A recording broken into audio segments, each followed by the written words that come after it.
Jai Hind to all of you. So my name is Atul Dheman. Welcome to this Abhipedia platform powered by Abhimanyu IAS. So आज हम लोग बात करेंगे the ultimate weapon for you to make sure that you will get very good marks in the Indian polity section of any defense exam. Defence exam जैसे CAPF है उसमें लगभग 20% का वेटेज होता है इस पर्टिकुलर टॉपिक का, इस पर्टिकुलर सब्जेक्ट का। मतलब अगर आप इंडियन पॉलिटी लक्ष्मीकांत से करके जाएंगे, हम लोग अभी लक्ष्मीकांत को कैसे कैसे पढ़ना है, क्योंकि हर बच्चे के पास लक्ष्मीकांत पढ़ी होती है। कोई एसएससी का भी स्टूडेंट है, बैंकिंग का भी स्टूडेंट है, वो भी लक्ष्मीकांत अपने पास रख लेता है कि क्या पता कल को पढ़नी पड़े, है ना। तो हर स्टूडेंट के पास लक्ष्मीकांत होती है, लेकिन उसको क्या, उसकी इंपॉर्टेंस है, वैल्यू क्या है आपके एग्जाम के लिए, है ना। आपके एग्जाम के लिए क्या वैल्यू है उसकी बात होगी। दूसरी बात यह होगी कि क्या स्ट्रैटेजी होनी चाहिए इस लक्ष्मीकांत को पूरा करने के लिए। और उसके बाद थर्ड चीज जो हम लोग बात करेंगे वो ये है कि आपका मोटिवेशन कैसे हाई रखना है while you are reading for the this particular book, क्योंकि it is a lengthy book, but it is lengthy book but well structured book. और इसीलिए इस चीज को यही चीज सुन के ही मोटिवेशन मिल जाती है कि it is a single book और वेल स्ट्रक्चर्ड बुक है, बहुत अच्छा है, इसको ही पढ़ना है और कुछ देखना ही नहीं है ना। तो ये मोटिवेशन कैसे आपने मोमेंटम रखना है उसकी भी हम लोग बात करेंगे। उसके लिए भी हमारे पास आपके लिए कुछ ना कुछ इंपॉर्टेंट चीजें हैं, कुछ हम लोग अनाउंस भी करेंगे at the end of this video. Understood. So सबसे पहली बात तो यह है कि ये जो एम लक्ष्मीकांत है इसकी इंपॉर्टेंस ये है भैया, इसमें जो है 20% जो सवाल आएंगे, मतलब अगर सीएपीएफ की बात करें, सीडीएस की बात करें तो 20 से 25 सवाल यहां से आते हैं। ठीक है। So it is one of the core subject for your defence exam. और आपको मान लीजिए, आपको मैं एक चीज और बता देता हूं, ये कोर सब्जेक्ट है। यहां ये कोर सब्जेक्ट पढ़ के ना आपको अपनी जो कट ऑफ है आपको क्लियर करने से कोई बंदा नहीं रोक पाएगा। Nobody will stop you, understand this. But merit list में आने के लिए आपको कोर सब्जेक्ट तो पढ़ना ही पढ़ना है। आप इसमें भी फिसल गए, मान लीजिए आपके लक्ष्मीकांत में 20 सवाल आ जाते हैं और सॉरी एग्जाम में 20 सवाल आ गए और 20 में से लक्ष्मीकांत से 18 सवाल आते हैं और उसमें से केवल आप 11 सवाल कर पा रहे हो, that means you are out of the game, you are out of the league. आप ये समझ के चलिए, जो बच्चे अपनी कट ऑफ क्लियर नहीं कर पाते हैं उसका यही रीजन होता है कि आपने प्रॉपरली कोर सब्जेक्ट जो होते हैं आपके वो आपने पढ़े नहीं होते, मल्टीपल रिवीजन नहीं की होती है, यहीं पे गलती हो जाती है। Understood. So my point what I am saying is कि इस लक्ष्मीकांत से ही सिंगल किताब से आपको देखो, हिस्ट्री है, हिस्ट्री में पहले एंशिएंट की किताब पढ़ो, 2-4 किताबें एंशिएंट की, मेडिवल की एक आधी किताब, हिस्ट्री की, मॉडर्न हिस्ट्री की 3-4 किताबें, है ना। तो अल्टीमेटली आपके पास मिनिमम 5-7 किताबें हो जाती है हिस्ट्री को पढ़ने के लिए, 5-7 किताबें। ठीक है। फिर आप ज्योग्राफी में जाएंगे तो ज्योग्राफी में 3-4-5-6 किताबें तो होती हैं। पॉलिटी एक ऐसी किताब है लक्ष्मीकांत जहां पे आपको सिर्फ एक किताब पढ़नी है, बट उसको पढ़ना है पूरी अच्छे जी जान लगा के, मल्टीपल टाइम्स पढ़ना है। ठीक है। सो ये तो आपकी क्लैरिटी हो गई। अब इस किताब से सवाल कितने आते हैं ये बहुत इंपॉर्टेंट है सोचना, समझना। सिविल सर्विसेज में बात करें तो सिविल सर्विसेज में जो मेंटोर्स होते हैं वो कहते हैं कि यार अब लक्ष्मीकांत के जमाने चले गए, है ना, या लक्ष्मीकांत से भी सवाल आएंगे तो डायरेक्टली सवाल नहीं आएंगे, अप्लाइड आएंगे, कुछ ना कुछ करंट से डाला होगा यूपीएससी ने और फिर सवाल सेट किए होंगे, है ना। बट अगर हम लोग आज भी मैं बोलूं तो सीडीएस सीएपीएफ के अंदर आज भी डायरेक्ट लक्ष्मीकांत से सवाल आते हैं, आप इसको मान के चलिए। तो सिविल सर्विसेज वाली स्ट्रैटेजी नहीं लगानी कि हाँ ऐसा 4 स्टेटमेंट आ रही है, 2 स्टेटमेंट करंट अफेयर का कोई पर्टिकुलर सेक्शन है या एक्ट है वो करंट अफेयर में मिल गया आपको और लक्ष्मीकांत से कोरिलेट किया और बात बन गई। ऐसा नहीं है यार, इतना कॉम्प्लिकेट रखना ही नहीं है। सिंपल आपने लक्ष्मीकांत का ही चीजें जो मिली हुई है वो पढ़नी है और कुछ इससे ज्यादा करना ही नहीं है आपने। अंडरस्टूड। सो कितने सवाल लक्ष्मीकांत से आएंगे? देखो 80% जो सवाल है ना, 80% सवाल जो पॉलिटी के होते हैं वो डूएबल होते हैं, मतलब करने वाले होते हैं। ठीक है। क्यों डूएबल होते हैं इसको मैं इसलिए कहता हूं क्योंकि हमारे पास में जो किताब होती है उसमें से ही सवाल आते हैं। ठीक है। सो ये जो किताब है इंडियन पॉलिटी की वो मैंने आपको बता दिया लक्ष्मीकांत है। ठीक है, क्लियर हो गया। सो द पॉइंट इज जो 20% क्वेश्चंस होते हैं वो कहां से आते हैं? वो भी लक्ष्मीकांत से ही आते हैं और एनसीईआरटी से आते हैं। एनसीईआरटी तो देखो आप सिर्फ और सिर्फ, मैंने अपनी पहली क्लासेस में भी बोला है, सिर्फ आप लक्ष्मीकांत पढ़ लो, साथ ही साथ में 1-2 घंटे के फटाफट सेशन लेके आपको मैं जो भी एनसीईआरटी के इंपॉर्टेंट टॉपिक्स है, पॉइंट्स है, फैक्चुअल डेटा है, सारा कुछ है, वो 1-आधा घंटा ज्यादा से ज्यादा लगेगा। Before your exam I will definitely going to make sure, मैं बना दूंगा, उसको कोई टेंशन नहीं है। उसको अपने सेकेंडरी रखना है, लेकिन एक याद चीज जरूर रखना कि ये 20% जो क्वेश्चन होंगे ना, वो उन किताबों से सॉल्व होने वाले हैं, वो लक्ष्मीकांत से सॉल्व नहीं होंगे। Understand this point. बट यार 80% सवाल तो कम से कम करने वाले हैं, उसको तो फोकस करो पहले, है ना। तो ये इंपॉर्टेंस है लक्ष्मीकांत की, ठीक है। Directly indirectly they will definitely going to ask from this particular book only. Understood हो गया, ठीक है। अब तीसरा जो पॉइंट है, ये स्टूडेंट क्या करता है कि यार इस लक्ष्मीकांत के ना कहीं से नोट्स खुद बनाना शुरू कर देता है। अरे यार मेकिंग ऑफ द कॉन्स्टिट्यूशन है, मैं फटाफट नोट्स बना लेता हूं, ठीक है फिर ताकि मेरे को ना बुक बाद में देखने को पड़े ही ना, है ना, कि मैं बाद में जो है इतनी मोटी जो लक्ष्मीकांत मेरे पास पड़ी हुई है उसको मैं दोबारा देखूं ही ना। और अच्छी चीज भी है, क्योंकि जब एग्जाम टाइम आएगा तो आप जो है वो नोट से पढ़ेंगे तो आपका फटाफट हो जाएगा, और अगर उस टाइम मोटिवेशन भी रहेगी। लेकिन this is I think according to me is a wrong strategy. आपने कोई भी अलग अलग पेजेस बना के इस बुक का एक कंसाइज वर्जन नहीं निकालना। मैं ट्रस्ट मी, ये सिविल सर्विसेज वाले एस्पिरेंट करते हैं क्योंकि उनको मेंस देना पड़ता है, इसीलिए वो करते हैं, उनको लिखना पड़ता है मेंस पे। ऑब्जेक्टिव पेपर में आपको ये पूरी बुक, आपको बेस्ट क्या करना है, अगर नोट्स बनाने हैं, आपने खुद के नोट्स बनाने, किसी और के मार्केट से नोट्स नहीं खरीदने हैं, वो आपके खुद के नोट्स होने चाहिए। और वो नोट्स भी कैसे होने चाहिए, लीस्ट मेहनत करके। कैसे लीस्ट मेहनत करके, जैसे ये किताब है, ये किताब आपने देखी, ठीक है। अब ये मेकिंग ऑफ द कॉन्स्टिट्यूशन है ना। अब इसमें क्या करना है आपने, जैसे इसमें मेरे को क्या टफ लगा था, मेरे को टफ लगा था कि कितने कैबिनेट मिशन था, कैबिनेट मिशन के अंदर उसने किस तरीके से बोला था कि कॉन्स्टिट्यूएंट असेंबली में कितने बंदे नॉमिनेटेड होंगे, कितने बंदे इलेक्टेड होंगे, प्रोविंशियल से कहां से आएंगे, चीफ कमिश्नर प्रोविंसेस से कहां से कितने बंदे आएंगे, ठीक है, किस तरीके से पॉपुलेशन के बेस पर इलेक्शन होगा, क्या क्या सारी चीजें, है ना, ये सारी चीजें।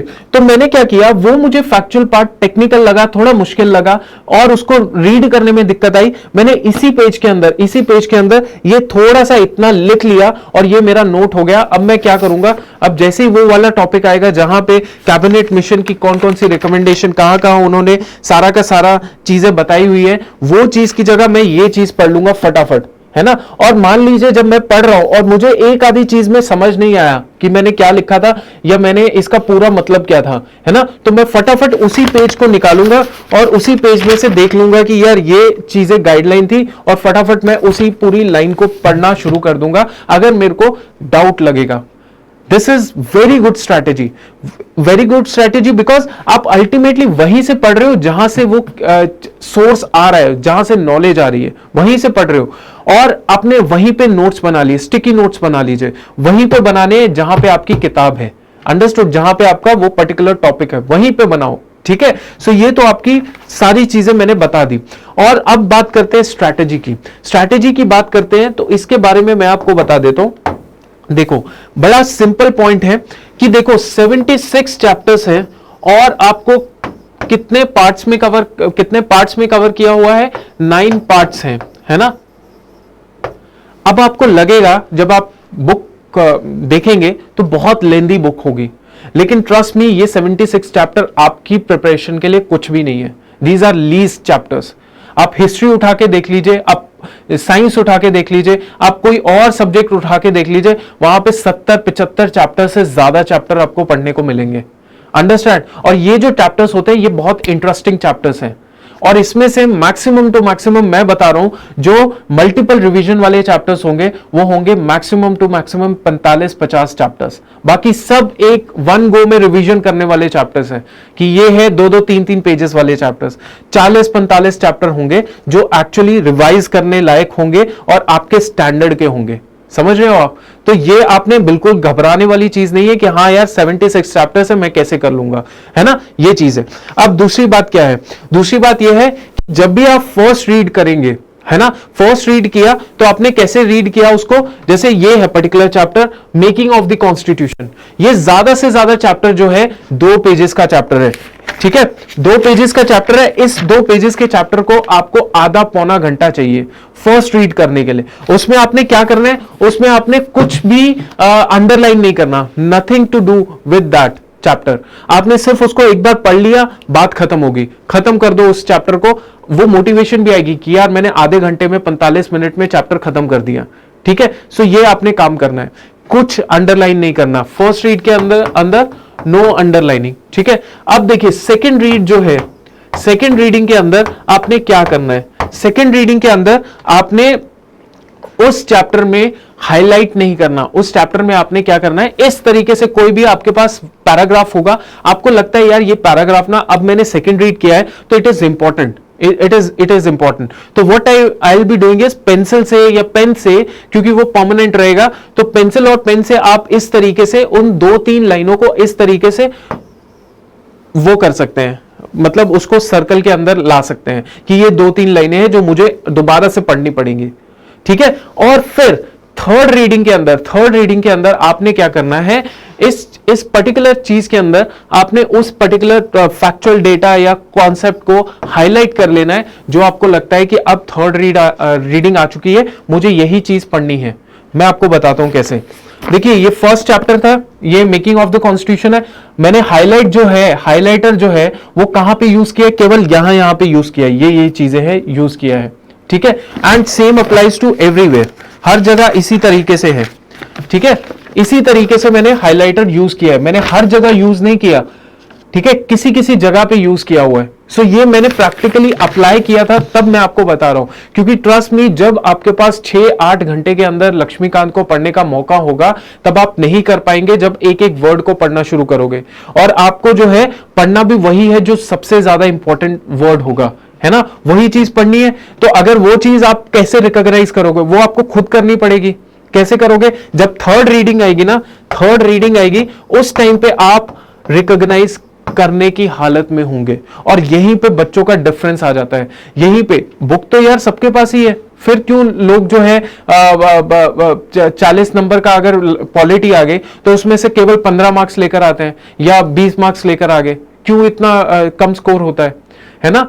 तो पॉइंट यही है, यहीं पे डिफरेंस आता है। First read just general reading, got to know कि यहां पे ये चीज लिखी है, यहां पे। सेकंड रीड क्या करना है, उसको इस तरीके से ब्रैकेट में डाल लो, और थर्ड रीड में आपने क्या करना है, थर्ड रीड में आपने हाईलाइट करना है वो फैक्चुअल डेटा, वो सारी चीजें जो आपको लगता है कि सबसे इंपॉर्टेंट है। ये चीज मैं हवा में बात नहीं कर रहा हूं, मैंने हर किताब, हर चैप्टर के अंदर मैंने इस तरीके से ही चीजें की हुई है, मैंने पूरा हाईलाइट नहीं किया। और आपको मैं कह रहा हूं कि नोट्स नहीं बनाने अलग अलग, क्योंकि ये नोट्स बना के ये हालत हो जाती है, अलग अलग नोट्स बन जाते हैं, एक पेज कहां पे चला गया, एक पेज कहां पे चला गया, आपका वेस्टेज ऑफ टाइम हो जाएगा, इसीलिए मैं ये चीज कह रहा हूं आपको। अंडरस्टूड हो गया, ओके। नाउ अब नेक्स्ट पॉइंट क्या है जो आपने स्ट्रैटेजी यूज करनी है, दैट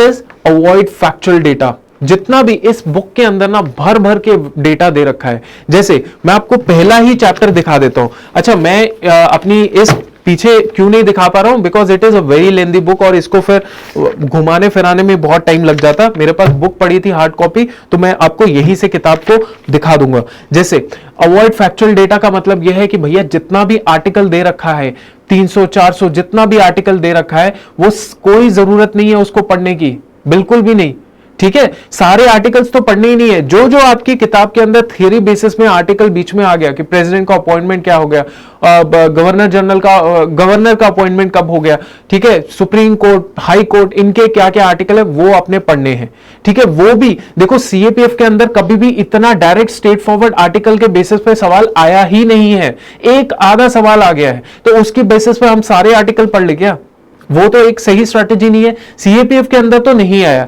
और सीडीएस के अंदर भी ऐसा नहीं है कि एक पर्टिकुलर 76 आर्टिकल है उसके बारे में पूछ लिया कि भैया ये है, एक आधा सवाल आया होगा, और वो भी 76 आर्टिकल आप आराम से आंसर दे सकते हो, आराम से आंसर दे सकते हो। जब आपने ये देखा होगा एक जो पहले या दूसरे चैप्टर के अंदर आपको देखने को मिलेगा कि वो आर्टिकल्स कौन से हैं। जैसे फॉर एग्जांपल पार्ट 1 में आपको क्या दिखेगा, यूनियन एंड इट्स टेरिटरी दिखेगा। कौन कौन से आर्टिकल, 1 से 4 के अंदर आर्टिकल कवर है। अब 76 आर्टिकल है, 76 आर्टिकल के अंदर 76 आर्टिकल है। सो ये कहां पे आएगा, ये जो हमारा पार्ट 5th पार्ट है यूनियन एग्जीक्यूटिव के अंदर है, उसी में ही हमारे पास 52 से लेके 78 तक के जो आर्टिकल है that talks about union executive. तो यूनियन एग्जीक्यूटिव में प्रेसिडेंट भी आता है कि नहीं। सो इस तरीके से आप ऑटोमेटिकली इस टेबल को देख लोगे कि कॉन्स्टिट्यूशन एट अ ग्लांस, एक इधर नीचे है वो देख लो, वहां पे ऑटोमेटिकली आपको सारे आर्टिकल्स का थोड़ा थोड़ा आइडिया मिल जाएगा। अंडरस्टूड। तो आर्टिकल ऐसा नहीं है कि पूरे के पूरे आर्टिकल पढ़ लो। Understood. One point is important. अब नेक्स्ट पॉइंट ये है कि देखो पहले ही चैप्टर में मेकिंग ऑफ द कॉन्स्टिट्यूशन की बात करते हैं, तो उसमें देखो क्या क्या फैक्चुअल डेटा दे रखा है। उसमें दे रखा है कि यार देखो इसमें दे रखा है कि state wise membership of the constituent assembly. तो membership of the constituent assembly state wise की बात की हुई है। यार ये सब चीजें नहीं पढ़नी है आपने, ये सारा का सारा फालतू का है, ये सारा फालतू का डेटा है। I think it is visible, या आपको सिर्फ इतना मैं बता रहा हूं, ये जो पूरे डायग्राम बना के रखे हुए हैं it is all wasted of time. ठीक है। इनफैक्ट जो सेशन ऑफ कॉन्स्टिट्यूएंट असेंबली हुए उसमें 11 सेशन हुए, 11 के 11 सेशन आपने लर्न नहीं करने, आपने पहला दूसरा सेशन लर्न कर लिया, तीसरा लर्न कर लिया, ठीक है, उसके बाद लास्ट सेशन लर्न कर लिया या सेकंड लास्ट सेशन लर्न कर लिया, बीच के सेशंस का कोई काम नहीं है। ठीक है। सो ये सारी चीजें आपने अवॉइड करनी है। जैसे फॉर एग्जांपल पूछ लिया कि फाइनेंस कमीशन का 5th चेयरमैन कौन था, या मिजो नेशनल फ्रंट जो था, मिजो नेशनल फ्रंट उसका सिंबल क्या है। ये सारी चीजें हैं जो नहीं इंपॉर्टेंट है। ये सारी चीजें अगर होंगी इंपॉर्टेंट तो करंट अफेयर में कवर हो जाएंगी। अंडरस्टूड। सो फैक्चुअल डेटा को भैया कोशिश कीजिएगा अवॉइड करने का। ठीक है। सो ये सारी चीजें हमने देख ली हैं। अब मैं आपको यहां से भी दिखा देता हूं कि क्या क्या चीजें हैं। देखिए हिस्टोरिकल बैकग्राउंड की जहां तक बात करें ना, तो ये चैप्टर जो है, ये चैप्टर आपको करने की जरूरत यहां से नहीं है, आपको करने की जरूरत है मॉडर्न हिस्ट्री से। वहां से आप कर लीजिए, यहां से कर लीजिए, बात एक ही होगी। सो इस वाले काम को जो है आप मॉडर्न हिस्ट्री में शिफ्ट कर दीजिए। वहां पे आपने पढ़ा भी होगा और पढ़ना भी पड़ेगा, है ना। ये सारा चीज वहां पे पढ़ सकते हैं। तो ये आप यहां से नहीं पढ़ेंगे, इट इज ऑल गुड। ठीक है। यू कैन स्टार्ट, क्योंकि ये थोड़ा बोरिंग चैप्टर भी है, तो वहां से आप कर सकते हैं, जो भी जैसे भी आपको ठीक लगता है, you can start with that particular thing. अब पहला जो चैप्टर होगा मेकिंग ऑफ द कॉन्स्टिट्यूशन, बहुत इंटरेस्टिंग है। कॉन्स्टिट्यूशन कैसे बना, क्या कॉम्पोजिशन थी, वर्किंग क्या था, कमिटीज कौन कौन सी थी, ये सारे बहुत इंपॉर्टेंट चैप्टर। मुश्किल से मुश्किल आधा घंटा 45 मिनट आपको इस चैप्टर में लगेगा। ठीक है। उसके बाद नेक्स्ट हमारा है silent feature of the constitution. Next हमारा क्या है, preamble of the constitution. Preamble वाला जो चैप्टर है, देखो ये पूरा चैप्टर जो है, इसको आपने एक एक चीज को अच्छे से पढ़ना है। क्यों?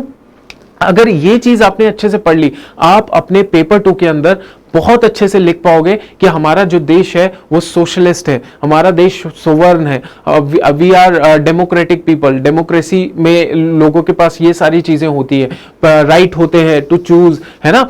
सो इसे पॉलिटिकल फ्रीडम कहते हैं। हमारे देश में पॉलिटिकल फ्रीडम है ना, क्योंकि पॉलिटिकल फ्रीडम जिनके पास होती है वो बेसिकली अपने रूलर्स को डिसाइड करते हैं कौन हमारा रूलर होगा। Understood. So this chapter will make sure कि आप पेपर 2 में भी बहुत अच्छे से पॉलिटिकल एंगल लिख सकते हैं, इंट्रोडक्शन लिख सकते हैं इस चैप्टर को यूज करके। उसके बाद यूनियन एंड इट्स टेरिटरी है, बिल्कुल छोटा चैप्टर है, बताया जाएगा कैसे एक स्टेट बन सकता है, कैसे उसको डिस्ट्रक्ट किया जा सकता है, सेंटर इज इंडिस्ट्रक्टेबल, ये सारी चीजें बहुत इंपॉर्टेंट चैप्टर। उसके बाद वी हैव सिटीजनशिप। सिटीजनशिप में ये जो लेटेस्ट एडिशन है, इसमें पूरा का पूरा आप पढ़ सकते हैं, लेकिन इसमें बहुत कम क्वेश्चंस आए हैं, तो आप जो है ऊपर से पढ़ेंगे तो चलेगा। ठीक है। कोई इतना ज्यादा क्वेश्चन पूछा नहीं गया आज तक। ठीक है। उसके अलावा अब नेक्स्ट हमारी बात आती है फंडामेंटल राइट्स की। देखो मैं आपको बता रहा हूं ना कि वो जो 40-45 चैप्टर मैंने आपको बताया है ना, उसमें जो फंडामेंटल राइट्स का चैप्टर है वो सबसे टॉप में आता है। अगर अर्जेंसी की बात करें कि जब भी अगर एग्जाम में पढ़ना है, सबसे पहले फंडामेंटल राइट्स के बारे में पढ़ना है और डीपीएसपी के बारे में पढ़ना है। मल्टीपल रिवीजन यहां पे चाहिए होगी, और अगर इसमें आप अंदर अंदर घुस घुस के भी पढ़ेंगे ना, कोई प्रॉब्लम नहीं होगी, कभी भी कोई प्रॉब्लम नहीं। पेपर 2 में बहुत काम आएगा फंडामेंटल राइट का चैप्टर, अंडरस्टैंड कीजिएगा इस चीज को, ठीक है। उसके बाद नेक्स्ट हम लोग बात करते हैं डीपीएसपी की। डीपीएसपी बहुत इंपॉर्टेंट चैप्टर है, लेकिन डीपीएसपी में आप ये काम कर सकते हैं कि इसके जो है छोटे छोटे नोट्स बना सकते हैं, वहीं पे स्टिकी नोट्स बना लिए कि यार ये जो गांधीयन डीपीएसपी है उसमें मैं देख लेता हूं कौन कौन से इंपॉर्टेंट गांधीयन आर्टिकल्स थे, किसके रिलेटेड थे, self help, for example local self government जो है वहां पे गांधी जी ने कहां पे क्या लिखा था, गांधीयन प्रिंसिपल क्या था, ठीक है। तो ये सारी चीजें जो है आप लिख सकते हैं आराम से डीपीएसपी के उस स्टिकी नोट्स के अंदर, ठीक है। उसके अलावा फंडामेंटल ड्यूटीज सिंपल सा 45-50 मिनट का चैप्टर है, फटाफट आप कर सकते हैं, ठीक है। उसके अलावा we have amendment and basic structure. Basic structure amendment maximum 2 घंटे लेंगे to complete both the chapters. So अगर मैं आपको एक सिंपल से तरीके से बताऊं तो हमारा जो पार्ट 1 है, पार्ट 1 के अंदर आपके पास केवल और केवल फंडामेंटल राइट्स और डीपीएसपी ये 2 चैप्टर हैं, और सिटीजनशिप ये 3 चैप्टर हैं जो आपको टाइम टेकिंग होंगे, और 3 चैप्टर हैं जो आपको मल्टीपल टाइम रिवाइज करना पड़ेगा। बाकी जितने भी चैप्टर्स हैं दे आर लाइक एक आधे घंटे के चैप्टर्स हैं, अंडरस्टूड। सो ये हमारा पार्ट 1 कंप्लीट हो गया, सिंपल है। और यही चीज अपने दिमाग में रखनी है, ये देखना ही नहीं है कि यार मेरे को अब कितने चैप्टर करने हैं, 11 चैप्टर करने हैं। अरे यार ये बेसिक स्ट्रक्चर अमेंडमेंट ये सारे चैप्टर्स जो होंगे ज्यादा से ज्यादा 2 घंटे लेंगे when you will revise it, understood. Okay, now part 2 की बात करते हैं। Part 2 is a lengthy part. Part 2 कौन सा है? लेंदी पार्ट है। सो पार्ट 2 में हमारे पास आ जाता है पार्लियामेंट्री सिस्टम। पार्लियामेंट्री सिस्टम आ गया।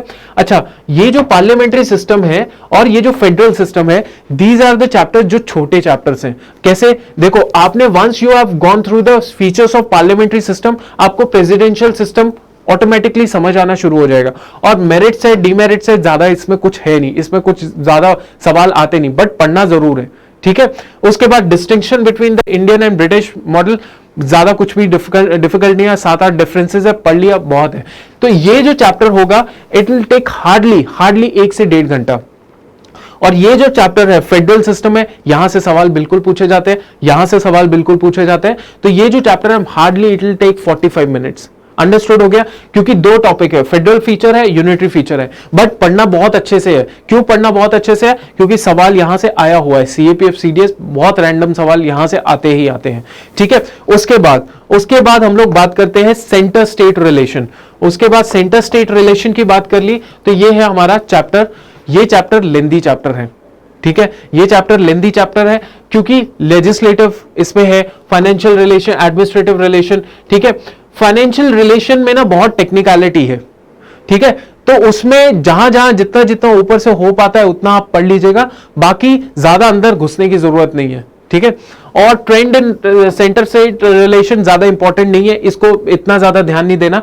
पॉइंट किस पे ध्यान देना है? Legislative and administrative relation. Trust me, यहां से सवाल अच्छे खासे सवाल पूछे जाते हैं, ठीक है। समझ आ गया? सो एडमिनिस्ट्रेटिव एंड इसमें जो रिलेशनशिप है वो आपने अच्छे से पढ़ने हैं, ठीक है।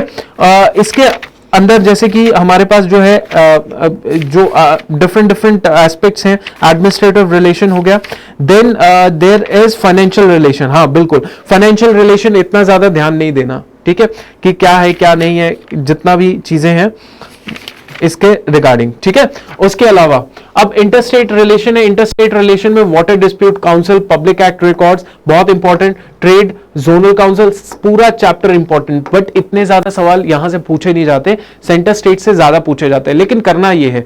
अब सवाल पूछा जाएगा, ये चीज को मैं आगे एड्रेस करूंगा कि कितने चैप्टर करने, कौन सा इंपॉर्टेंट है, कौन सा कम इंपॉर्टेंट है, ये सवाल स्टूडेंट जनरली पूछता है ना। इसका आंसर मैं बाद में देता हूं, ठीक है। उसके बाद नेक्स्ट आता है chapter emergency provision. Emergency provision जो है it is a very important chapter. National emergency, president rule, financial emergency, ये तीनों ही बहुत इंपॉर्टेंट है, ठीक है। और criticism of the emergency provision भी इंपॉर्टेंट कैसे आ गया, पेपर 1 के लिए नहीं, पेपर 2 के लिए इंपॉर्टेंट आ गया, सीडीएस के लिए इंपॉर्टेंट नहीं है, बट आपको कल को जब सीडीएस में एसएसबी जब जाओगे तब आपको पता चल जाएगा कि क्यों इंपॉर्टेंट है, क्योंकि ये करंट टॉपिक होता है, ये हमेशा करंट टॉपिक होता है कि कई स्टेट में इमरजेंसी लगती रहती है, तो फिर क्रिटिसिज्म शुरू हो जाता है। अंडरस्टूड हो गया। सो ये हमने पूरा का पूरा पार्ट 2 भी देख लिया। पार्ट 2 में क्या देख लिया हमने, देखिए पार्ट 2 में हमने 4-5 जो चैप्टर्स थे उनको देख लिया कि भैया इनका जो है डिकोडिंग क्या है। इनकी डिकोडिंग ये है, पार्लियामेंट्री चैप्टर आधे 1 घंटे का काम है, फेडरल आधे 1 घंटे का काम है। मेजर जो 2 चैप्टर हैं वो है इंटर स्टेट रिलेशन और दूसरा सेंटर स्टेट रिलेशन, और तीसरा 3 चैप्टर ले लेते हैं, 3 chapter national provision, emergency provision. तो दूसरे पार्ट में केवल 3 चैप्टर हैं जो आपने मल्टीपल टाइम्स रिवीजन करने हैं, ठीक है, मल्टीपल टाइम्स रिवीजन करने हैं। और पार्ट 1 में कितने चैप्टर थे आप बता सकते हैं, you can say it is कितने चैप्टर थे, फंडामेंटल राइट्स, डीपीएसपी 2 और सिटीजनशिप 3 चैप्टर, ठीक है। सो 6 चैप्टर अभी ऐसे हैं जो कि आपके लिए बहुत स्ट्रॉन्ग आपको करने की जरूरत है, ठीक है। उसके अलावा बट ये 6 चैप्टर मतलब ये नहीं है कि 6 चैप्टर मतलब यही रिवीजन करने, और भी बहुत सारे चैप्टर है, 40-45 चैप्टर ऐसे नहीं होंगे, ठीक है, वो चैप्टर भी है, लेकिन मैं आपको सिर्फ इतना, आपका वो जो होता है ना कि कॉन्फिडेंस बूस्ट करने के लिए 3-3 चैप्टर हैं यार जो मेजर कंसर्न क्रिएट करेंगे। उसके अलावा अब पार्ट 3 की बात करते हैं। सो आपको मैं पार्ट 3 की बात बता देता हूं। पार्ट 3 में आपने करना कैसे है पढ़ाई। पार्ट 3 में देखो, जब भी आप पार्ट 3 और पार्ट 4 सामने लेके चलोगे, पार्ट 3 आ गया अपना और पार्ट 4 आ गया, ठीक है। पार्ट 3 में जहां पर भी प्रेसिडेंट होगा, president is the first chapter, तो पार्ट 4 में आपके पास गवर्नर आ जाएगा, ठीक है। जहां पे आपके पास पीएम आएगा वहां पे आपके पास सीएम आ जाएगा। जहां पे आपके पास काउंसिल ऑफ मिनिस्टर्स होंगे यहां पर भी स्टेट काउंसिल ऑफ मिनिस्टर्स होंगे। जहां पे सुप्रीम कोर्ट होगा वहां पे हाई कोर्ट होगा। अंडरस्टूड। जहां पे पार्लियामेंट होगी, यहां पे पार्लियामेंट लिख लीजिए, यहां पे आपके पास स्टेट लेजिस्लेचर होगी। सो मुझे यह बताओ कि जब आप पार्ट 3 पढ़ोगे तो पार्ट 3 को दोबारा रिवाइज करना नहीं है, आपको पार्ट 4 के ऊपर कूद जाना है, वहीं पे आपकी पार्ट 3 की रिवीजन हो रही होगी। समझ, ये आप याद रखिएगा। प्रेसिडेंट, गवर्नर, जैसे प्रेसिडेंट पढ़ा वैसे गवर्नर पढ़ना शुरू कर दिया, जैसे पीएम पढ़ा सीएम पढ़ना शुरू कर दिया, सीओएम पढ़ा स्टेट सीओएम पढ़ लिया, हाई कोर्ट सुप्रीम कोर्ट पढ़ा हाई कोर्ट पढ़ना शुरू कर दिया। तो ये जो है क्रॉस रिलेट करके पढ़ना है पार्ट 3 और पार्ट 4। अंडरस्टूड हो गया। ये आपने 100% इसको फॉलो करना ही करना है। अगर आपने ऐसा सोचा कि नहीं यार मैं प्रेसिडेंट कर लेता हूं, फिर मैं वाइस प्रेसिडेंट पढ़ लेता हूं, फिर मैं अपना पीएम पढ़ूंगा सीएम पढ़ूंगा, इस तरीके गलत हो जाएगा। ये स्ट्रैटेजी गलत है। आपने प्रेसिडेंट पढ़ना है फिर आपने गवर्नर पढ़ना है। ये देखो, अब देखो ये बेसिकली सेंटर में तो स्टेट में तो होता नहीं है, वाइस प्रेसिडेंट या वाइस गवर्नर तो होता नहीं है ना। सो बेसिकली इसमें अगर नहीं होता है तो ठीक है, आप इसको एक्स्ट्रा पढ़ लो। और इसको पढ़ने में कितना टाइम लगेगा? 1 घंटा लगेगा इसको पढ़ने में। ट्रस्ट मी, इतना ज्यादा कुछ भी नहीं है वाइस प्रेसिडेंट के अंदर। इट इज जस्ट फॉर दिखाने के लिए है हमारे पास वाइस प्रेसिडेंट, इनका मेन काम तो कुछ और होता है, मतलब chairman of the Rajya Sabha. Understood हो गया? ओके नाउ, तो ये सारी चीजें हमने देख ली। पार्ट 3 पार्ट 4 खत्म हो गया आपका।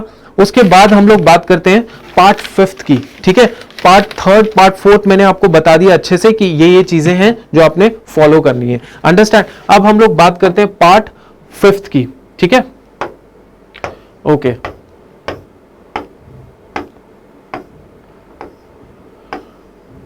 अच्छा, एक चीज और मैं आपको बता देता हूं, कौन कौन से चैप्टर्स हैं जो इंपॉर्टेंट रहेंगे आपके लिए। आपको खुद पढ़ के भी पता चल जाएगा, वैसे मैं आपको पहले ही बता देता हूं ताकि आप टाइम वेस्ट ना करो।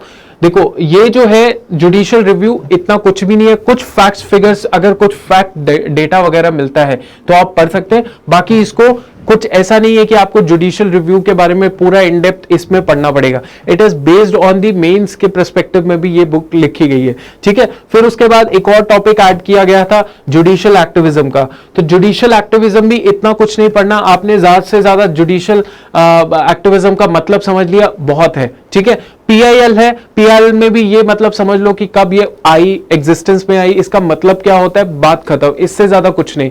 कि कल को आप पेपर 2 के में भी लिख रहे होंगे, जुडिशियल एक्टिविज्म का कोई पॉइंट आ गया, you can easily right it down from here on, ठीक है। तो आपको डेफिनेशन एटलीस्ट पता होगी, तो आप आराम से इसको देख सकते हैं। अंडरस्टूड हो गया।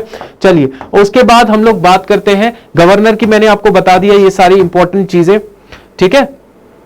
Okay, now we are going to talk about part 5th, ठीक है। पार्ट 5th हमने पढ़ लिया।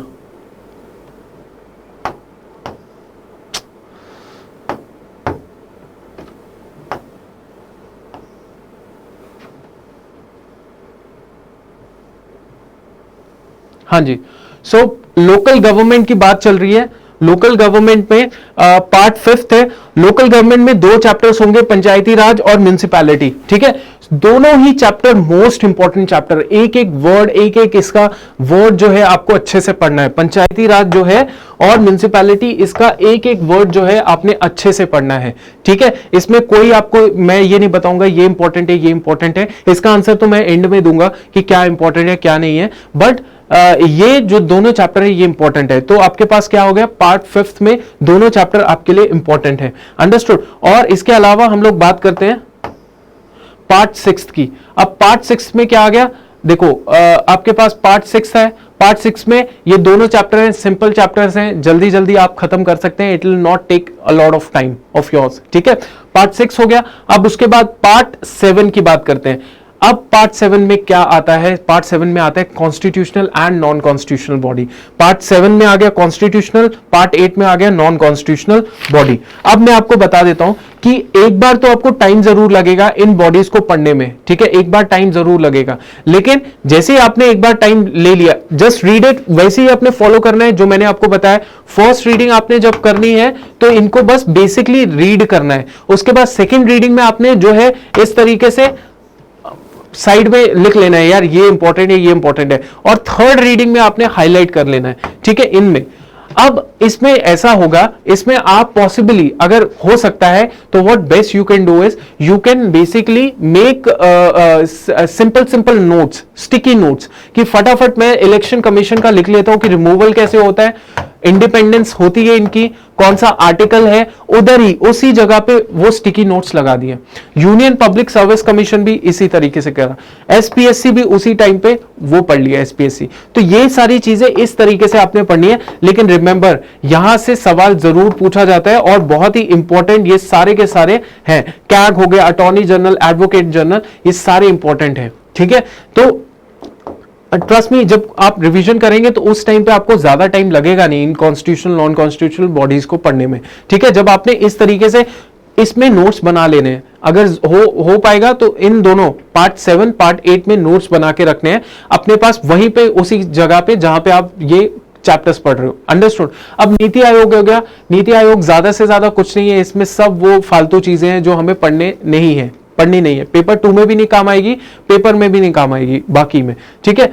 नीति आयोग मन करेगा पढ़ लेना। उसके बाद नेशनल ह्यूमन राइट कमीशन, इनके नोट्स बनाने। क्यों? क्योंकि इसमें बहुत टेक्निकलिटी है, कितने बंदे होंगे, कौन अपॉइंट करेगा, उन अपॉइंटमेंट कमेटी के अंदर कितने बंदे होंगे, रिमूवल कैसे होगा, और इनमें ना सीक्वेंस भी है। सीक्वेंस कैसा सीक्वेंस है कि आपको एक चीज के अंदर आपको सिमिलर पैटर्न आपको स्टेट ह्यूमन राइट कमीशन में भी मिलेगा, CIS में भी मिलेगा, इंफॉर्मेशन कमीशन में भी मिलेगा, स्टेट ह्यूमन इंफॉर्मेशन कमीशन में भी मिलेगा। So you will find a pattern, कौन कितने बंदे हैं कमेटी के अंदर, कौन अपॉइंट कर रहे हैं, उस अपॉइंटमेंट कमेटी के अंदर कितने बंदे, और रिमूवल क्या होगा। ये 2-4 सवाल होंगे जो आपका सारा का सारा ये जो नॉन कॉन्स्टिट्यूशनल है उसको सॉल्व कर देगा। अंडरस्टूड हो गया? तो ये आपने दिमाग में रखना है। उसके बाद हमारे पास सीबीआई है। सीबीआई कोई इसमें ज्यादा इंपॉर्टेंट कुछ भी नहीं है, फैक्ट फिगर लर्न कर लेना, अगर हो पाएगा तो फैक्ट फिगर लर्न कर लेना, कुछ इंपॉर्टेंट 2-4 चीजें जो इंपॉर्टेंट आपको लगती होंगी।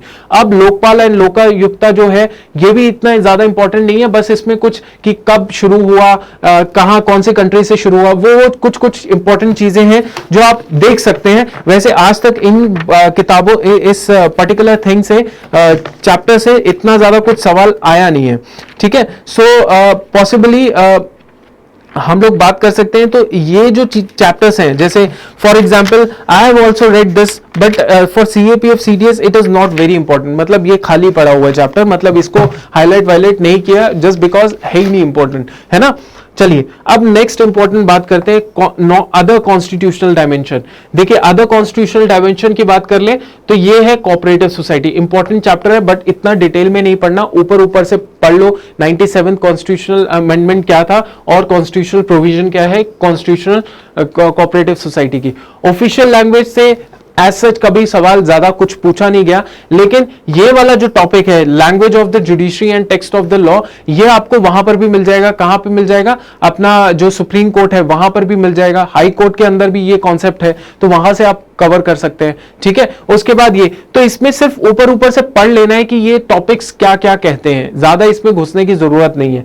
उसके अलावा पब्लिक सर्विस की बात करें तो पब्लिक सर्विस के अंदर क्या क्या सर्विसेज आती है, कौन कौन सी हैं, दूसरी पब्लिक सर्विसेज कौन सी हैं, ऑल इंडिया सर्विसेज कौन सी, ये सारी है। स्टेट पब्लिक सर्विस से कितने लोग all India public service commission के अंदर जाएंगे, ये सारी चीजें हैं, पढ़ लीजिएगा। ये ग्रे एरियाज है, अगर पूछा गया तो बहुत अच्छा सवाल पूछ लेंगे और नहीं पूछा गया तो नहीं पूछेंगे, बट पढ़ना जरूर है। उसके अलावा we have tribunals also, tribunals में याद रखिएगा यहां से सवाल जरूर पूछा जाता है, तो ट्राइब्यूनल्स में ये चैप्टर इंपॉर्टेंट है, इसको अपने दिमाग में रखना है। Now next is rights and liabilities of the government, बिल्कुल लर्न नहीं करना, अगर टाइम मिलेगा तो पढ़ लेना। पढ़ने का मतलब यह है कि बस थोड़ा सा देख लेना कि कौन कौन से इसके फैक्ट्स कुछ हैं, तो डेटा है तो देख लो, नहीं तो इसको छोड़ दो, ठीक है। उसके अलावा 64 चैप्टर के बाद हम लोग बात करते हैं authoritative text of the constitution in Hindi language, ऊपर ऊपर से पढ़ लेना है कि 58 अमेंडमेंट क्या कहता है, बस इतना इतना पढ़ लेना कि किससे रिलेटेड है, बस इतना पढ़ना, ठीक है। उसके बाद special provision relating to certain cases, अब ये जो चैप्टर है ये वाला चैप्टर है, इसमें अगर आपको टाइम मिलेगा तो read it, otherwise leave it, है ना, तो ये आपने याद रखना है। अच्छा अब देखिए, अब नेक्स्ट हमारा जो है पॉलिटिकल पार्टीज है। अच्छा पॉलिटिकल पार्टीज में ये सवाल जरूर आता है कि नेशनल और स्टेट पार्टीज के बीच में किस तरीके से रिकॉग्नाइज किया जाएगा, ठीक है, और इंडिया में पार्टी सिस्टम क्या है। तो ये जो सवाल डायरेक्टली पूछा जाता है कि नेशनल पार्टी बनने के लिए क्या क्या वो चाहिए होता है, क्या क्या रिक्वायरमेंट होती है, वो रिक्वायरमेंट आप फटाफट स्टिकी नोट्स के अंदर लिख लेना कि ये पर्टिकुलर रिक्वायरमेंट है, इतने स्टेट्स में इतना वोट चाहिए होगा, इतनी सीट होनी चाहिए, तब जाके वो नेशनल पार्टी बने। ये आपने याद रख लेना है कि यहां से इस तरीके से सवाल आ सकता है। उसके बाद इलेक्शंस की बात करें, इलेक्टोरल सिस्टम, अब मैं आपको बताता हूं क्यों ये चैप्टर्स भी मैं आपको बता रहा हूं। इसका रीजन ये है कि भैया इलेक्शन से ना ये सवाल जरूर पूछा गया, सीएपीएफ में और सीडीएस में भी पूछा गया था, क्योंकि उस टाइम पे ट्रेंड चल रहा था कि ये जो क्या नाम है इसका, इलेक्शन रिफॉर्म से रिलेटेड कौन कौन सी कमिटीज है, इलेक्शन रिफॉर्म से रिलेटेड कौन कौन सी कमिटीज है। और वो सवाल जो था वो एक ऐसा सवाल था जो करने लायक, इसीलिए मैं बोलता हूं क्योंकि वो सवाल जो है वो सिंपली यहां से पूछा गया था, लक्ष्मीकांत से पूछा गया था कि कौन कौन सी कमिटीज है जो इलेक्शन रिफॉर्म से रिलेटेड है। अंडरस्टूड। सो ये चीज है, तो आपने याद रखना है कि जहां पर भी आपको ये इलेक्शन रिफॉर्म से रिलेटेड कमिटीज के बारे में पूछा जाएगा वो आपने पढ़ना है कौन कौन सी कमिटीज है। इलेक्टोरल रिफॉर्म से रिलेटेड हो गया, जैसे फॉर एग्जांपल तारकुंडे कमेटी थी, दिनेश गोस्वामी थी, वोहरा कमेटी थी, law commission of India report on reform of electoral laws, है ना, ये सारी, तनख्वाह कमेटी थी, सेकंड एआरसी था, तो ये सारी कमिटीज आपने यहीं से आपको मिलने वाली है। अंडरस्टूड हो गया। अब नेक्स्ट आपका है वोटर बिहेवियर, पढ़ना होगा, पढ़ लेना, इंपॉर्टेंट नहीं है। उसके बाद इलेक्शन लॉज है, इलेक्शन लॉज में मुझे नहीं लगता कि ज्यादा इंपॉर्टेंट है, बहुत टेक्निकलिटी है, इसको छोड़ना होगा, आप छोड़ सकते हैं। उसके बाद नेक्स्ट इज इलेक्टोरल रिफॉर्म्स की बात करें। अच्छा जो मैंने आपको इलेक्शंस की बात की उसमें नहीं है, इलेक्टोरल रिफॉर्म्स के अंदर वो कमिटीज आपको देखने को मिलेंगी, ठीक है। Committee related to electoral reform, Dinesh Goswami committee, तनख्वाह कमेटी, तारकुंडे कमेटी, ये सारी यहां पे मिलेंगी, ओके। उसके बाद एंटी डिफेक्शन लॉ इंपॉर्टेंट है, आप पढ़ लीजिएगा इसको, अच्छे से पढ़ना कोशिश करिएगा कि 91st अमेंडमेंट क्या है, क्या क्या प्रोविजन है, ये पढ़ना जरूरी है। उसके बाद नेक्स्ट है प्रेशर ग्रुप की बात कर ले, तो प्रेशर ग्रुप में बस मतलब थ्योरेटिकल चैप्टर है, कुछ इसमें कुछ बहुत ज्यादा कुछ नहीं है, मजा आएगा पढ़ने में। यूएस में कैसे प्रेशर ग्रुप होते हैं, प्रेशर ग्रुप काम कैसे करते हैं, थोड़ा मजा आएगा, टाइम होगा, पढ़ लीजिएगा। कुछ इतना स्ट्रेट फॉरवर्ड सवाल यहां से पूछा नहीं जाएगा। उसके अलावा नेशनल इंटीग्रेशन की बात करें, कुछ ज्यादा इंपॉर्टेंट नहीं है। काउंसिल में कौन कौन से लोग होते हैं, कौन चेयर करता है, ये इंपॉर्टेंट है, फैक्ट फिगर है, इतना पढ़ना जरूरी है। उसके अलावा फॉरेन पॉलिसी की बात कर लेते हैं। तो फॉरेन पॉलिसी में देखो, सीडीएस में एक बार सवाल आया था इससे रिलेटेड, किससे रिलेटेड, इंडिया की फॉरेन पॉलिसी कौन सी है, I think Panchsheel agreement, Panchsheel से रिलेटेड क्वेश्चन आया था कि क्या क्या उसके क्लॉज है, सीडीएस में आया था। ठीक है, तो वो वही, तो अल्टीमेटली यहां से कवर होगा। तो इंडिया की फॉरेन पॉलिसी ऑब्जेक्टिव क्या है, गुजरात डॉक्ट्रिन क्या, न्यूक्लियर डॉक्ट्रिन क्या, ये पढ़ना जरूरी है। फॉर किसके लिए, पेपर 2 के लिए, पेपर 2 के लिए जरूरी है। और पेपर 1 में भी कहीं ना कहीं सवाल पूछा जा सकता है फॉरेन पॉलिसी से रिलेटेड। अंडरस्टूड हो गया। अब इसके बाद क्या है, part national commission to review the working of the constitution. National commission, इसमें ज्यादा से ज्यादा आपने ये देख लेना है,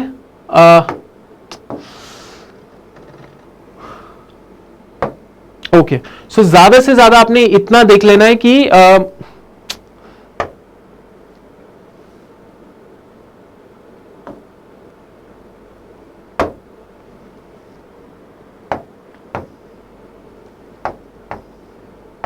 चलो, तो इसमें जो इंपॉर्टेंट है दैट इज वो मैं आपको बता देता हूं।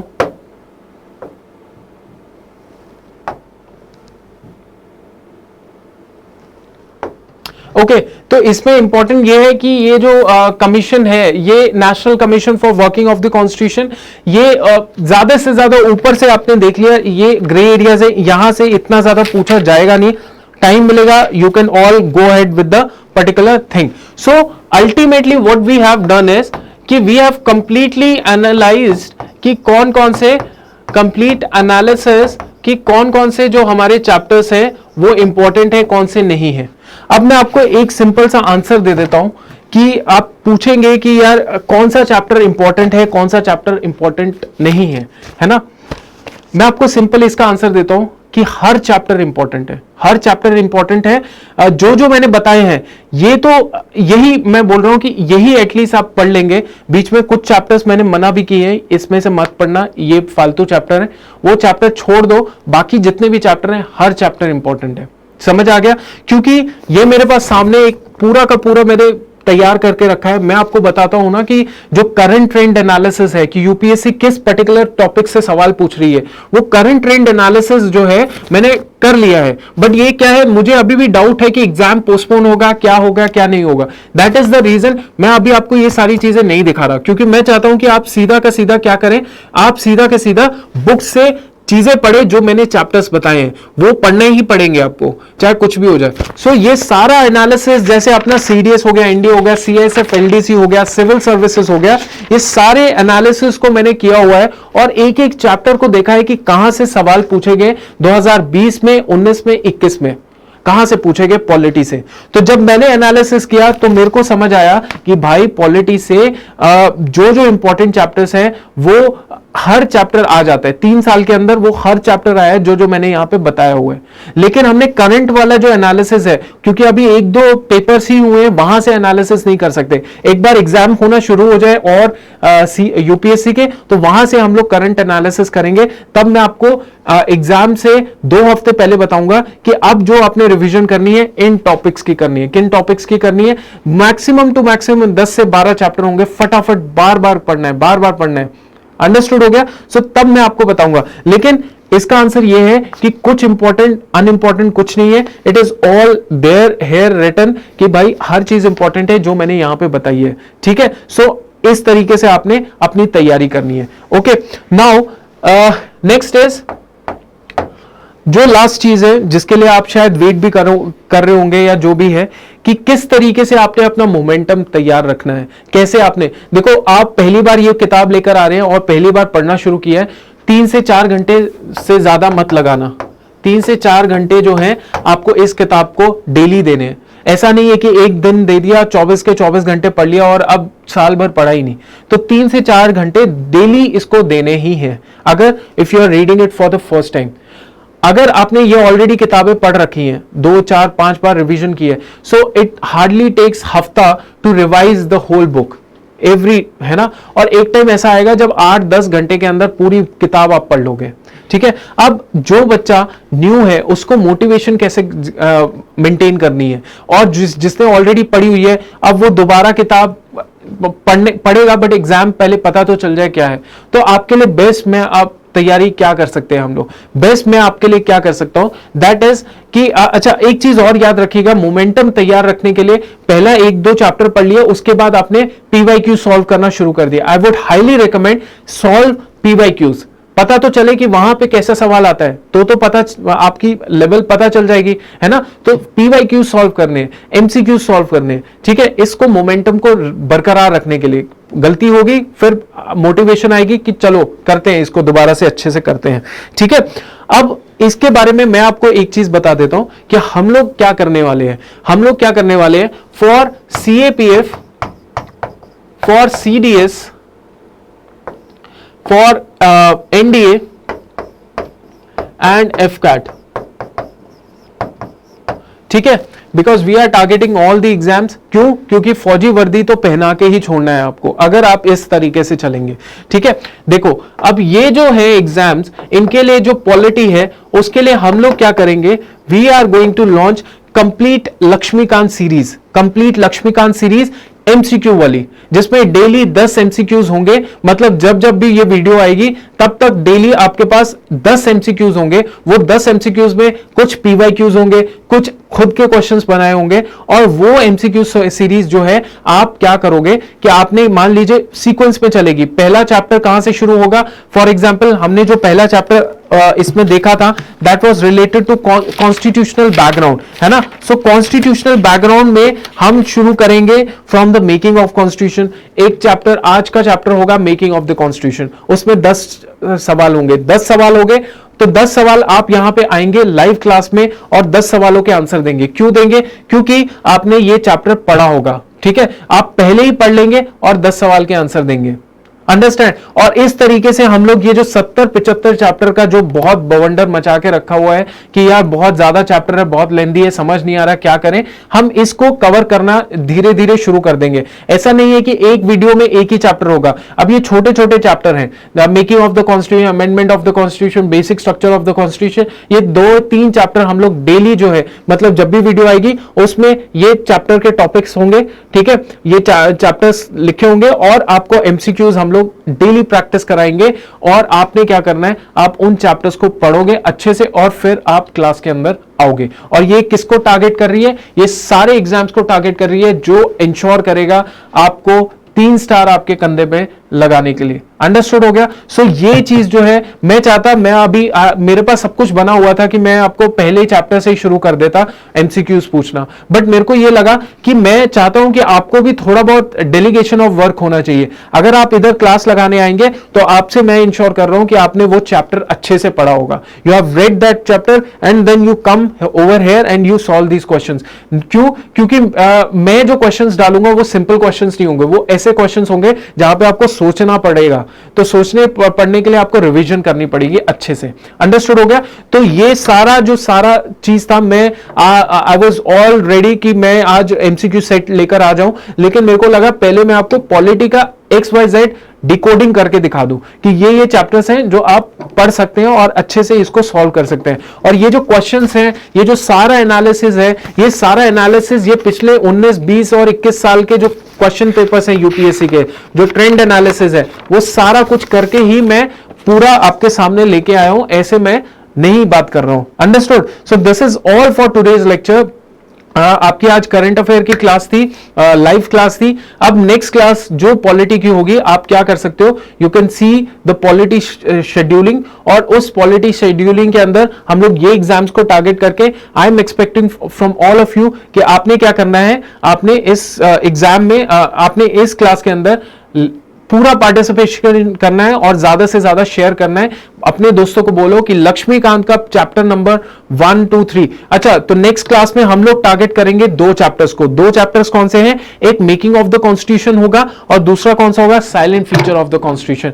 इन 2 क्वेश्चंस, 2 चैप्टर से हम लोग 10 से 12 क्वेश्चन निकालेंगे और यहां पे लाइव क्लास लेंगे। नेक्स्ट क्लास में आपको नेक्स्ट क्लास जब भी होगी we'll let you know, understood. और वो आपको पता भी चल जाएगा, स्ट्रीमिंग लगी होती है, वो ऑलरेडी वहां पे स्केड्यूल्ड होती हैं classes, understood. So I am all ready to take this challenge. हम लोग जल्दी से जल्दी इन चीजों को कंप्लीट करने की कोशिश करेंगे, रिवीजन करने की कोशिश करेंगे। So I hope you like this lecture और प्लीज सपोर्ट दिखाइए अपना। जितना ज्यादा सपोर्ट दिखाएंगे उतना ज्यादा वी आर ऑल्सो मोटिवेटेड कि हाँ यार, कुछ बच्चों के लिए बहुत अच्छा काम करना है, बहुत अच्छे लेवल पे काम करना है, मेहनत करनी है और आप फिर जाके तभी सक्सेस तो तभी मिलती है ना। These are all free platforms, understood. So thanks a lot and जय हिंद, थैंक यू।